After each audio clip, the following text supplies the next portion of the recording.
Okay, welcome to Day 3, Video 2, Limit Comparison Test. On page 9 of your notes, the top of page 9, you will see these notes that have been typed for you.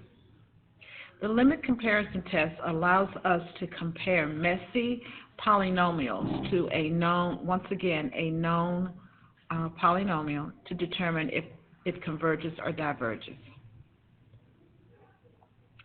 And for the most part, what we're going to do is we're going to divide a of n by b of n, and if we get a constant, then whatever b of n does, both of the series will do. So if b of n converges, then a sub n converges.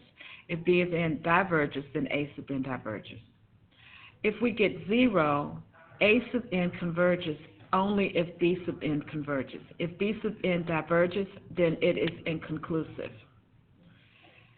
If we have a sub n over b sub n and it goes towards infinity, a sub n diverges if b sub n diverges. If b sub n converges, then it's, once again, it's inconclusive, and we'd have to use another test.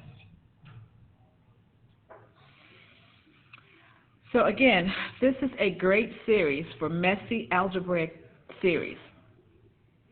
When we choose the series to compare it to, we want to choose a p-series.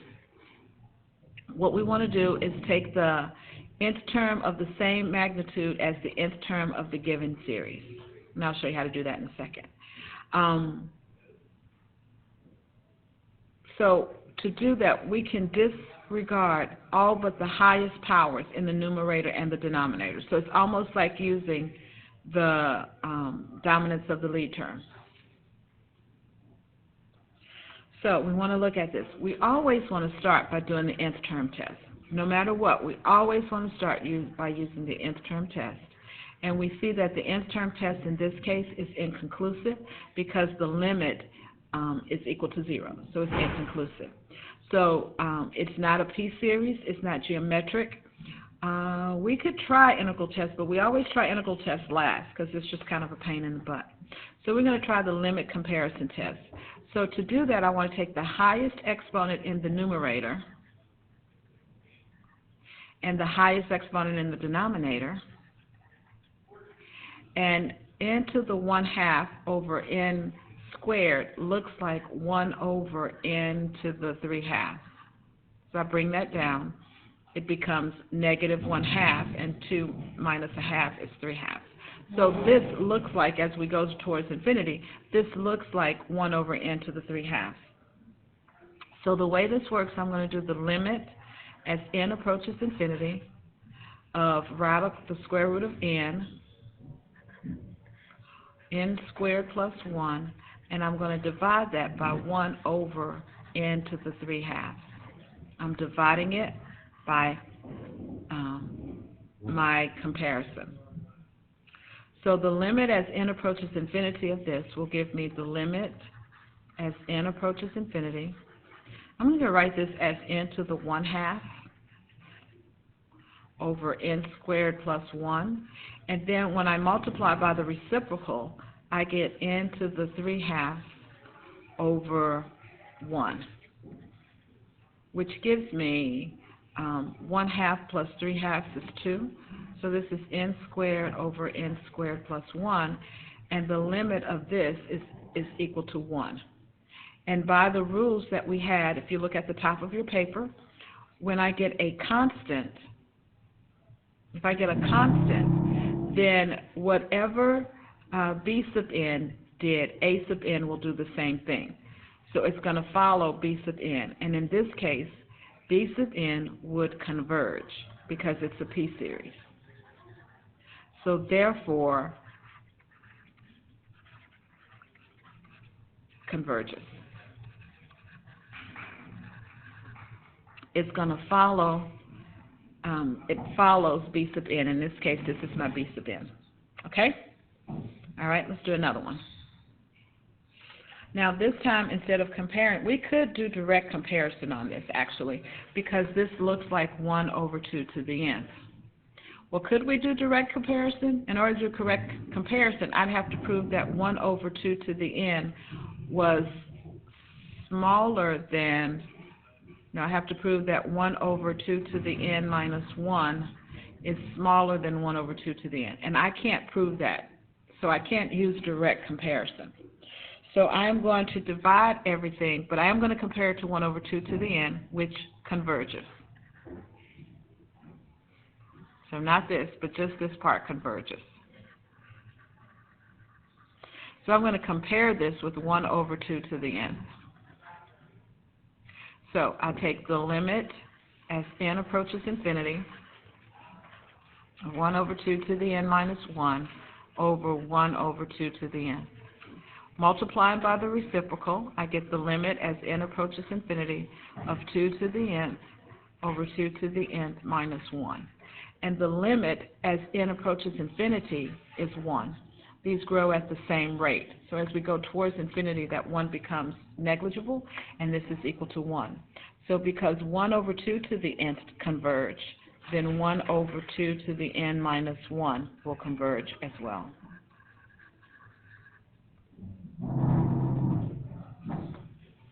We have 2 problems here. If you want to pause the video and try them on your own, I think that would be great. And come back and I'll show you how to do them.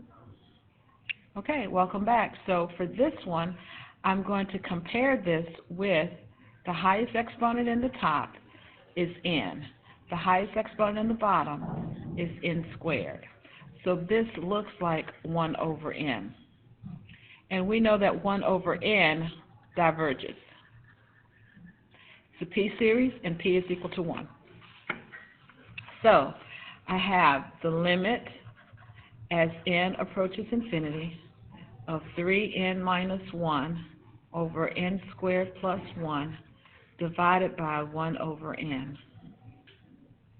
Multiplying by the reciprocal, I get the limit as n approaches infinity of 3n minus 1 over n squared plus 1 times n over 1. So I get the limit as n approaches infinity of 3n squared minus n over n squared plus 1. And you know from the dominance of the lead term, since they're both n squared, the limit as n approaches infinity is 3. Since my limit is finite, this series will do what 1 over n does. And since 1 over n diverges, this entire series will diverge. So 3n minus 1 over n squared plus 1, that series diverges. Okay, this looks ugly, but the limit comparison test is perfect for ugly functions like this. So my highest exponent at the top is n cubed. Now, to find the highest exponent at the bottom, you have to be careful. What we have to do when we multiply all of this out, we get n squared, and n to the first gives me n cubed, plus n squared gives me n to the fifth.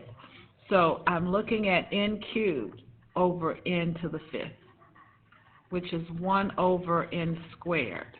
And we know 1 over n squared converges. How do we know that? It's a p-series where p is equal to 2. So I am going to take the limit as n approaches infinity of 5n cubed minus 3n over n squared, n plus 1, n squared plus 5, and compare that to 1 over n squared. That gives me the limit as n approaches infinity of 5n cubed minus 3n over n squared, n plus 1, n plus 5 times n squared over 1. Multiplying this together, I can see that my highest exponent in both of these is going to be n to the fifth, because when I multiply this, I add exponent, I get 5n to the fifth, and the exponent at the bottom remains, I forgot a square somewhere, there's a square. This remains n to the fifth. So I have 5n to the fifth over n to the fifth, and so the limit of this is 5. Once again, because my limit is finite, this entire expression is going to do what 1 over n squared does, because that's what I compared it to. 1 over n squared converges, so this will converge as well. And that, boys and girls, is the limit comparison test. So let's just once again recap what we've learned. We always want to start with the nth term test for divergence. If that limit is 0, we have to keep going. If it's not 0, then we stop and we know it diverges because the nth term test can only test for divergence. We know that if the absolute value of r, so then we want to check to see if it's geometric.